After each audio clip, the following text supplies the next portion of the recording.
The Mars orbiter mission was successful last week, and since then there have been so many incredible facts that have come out. It was made in $74 million, that it was cheaper per kilometer than an auto rickshaw, that it was cheaper than what Hollywood took to make a movie about going to space. But one thing that wasn't as popular as it should be is how it was all done. It's brilliant and you should know it. See, India has launched satellites before, but Mars is 100 times further away than the moon. You need an incredible amount of thrust to get it directly from here to there, and the US did that.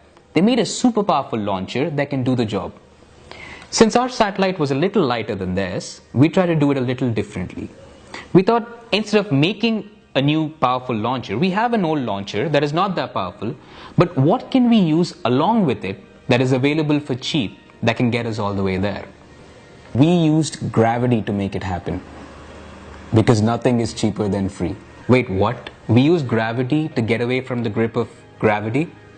That's exactly what makes it interesting. So we use something called the interplanetary slingshot to get it all the way there. We use Earth's gravity to gather speed, the Sun's gravity to travel, and then Mars's gravity to get closer to it. You beautiful, beautiful people at ISRO. And that's not even the most impressive part. The most impressive part is that the entire program was developed and built right here. Just to put that in perspective, America still uses Russian equipment. Japan tried to build their own and their mission failed. China used Russian equipment and they couldn't get off the launch pad. And young ISRO quietly did it all on its own. India is innovating. It's about time we stop talking about inventing the zeros and Aryabhatta and Vedas. India is innovating now, and you should know about it. As we speak, there are laboratories in India where there's heavy research going on in nuclear technology. We're trying to find a way to use thorium, which is abundantly more available than uranium, as an energy source. The number of papers we've submitted on this is twice as much as any other country. And we even have a plant that's scheduled to come up in 2016. That is huge because India has the highest reserves of thorium in the world. Our energy problems could be solved forever. India is innovating. They say Indians are only good at managerial jobs and dog work. So these two guys went to find out if that was true. They went to talk to heads of innovations of major companies like Google, Microsoft and Intel to ask them if this was true. As it turns out, these heads of innovations were Indians, not people of Indian origin, people who came through the same rote education system here. India is innovating. 750 multinational companies have set up their research and development offices in India. Research and development, the core of their innovation, not call centers, not data feeding, research and development.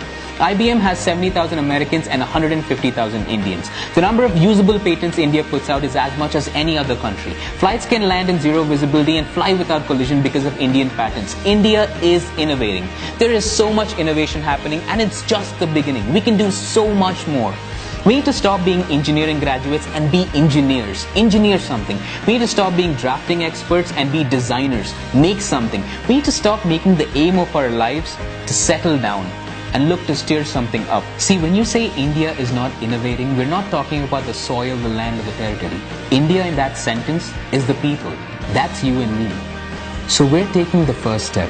We're building a platform for innovators. We've made a page called The Makers of Things, where on a regular basis, we're looking to find and feature innovators throughout India. If you are someone who's made something interesting or know someone who's made something interesting, big, small, silly, anything, let us know so we can feature it.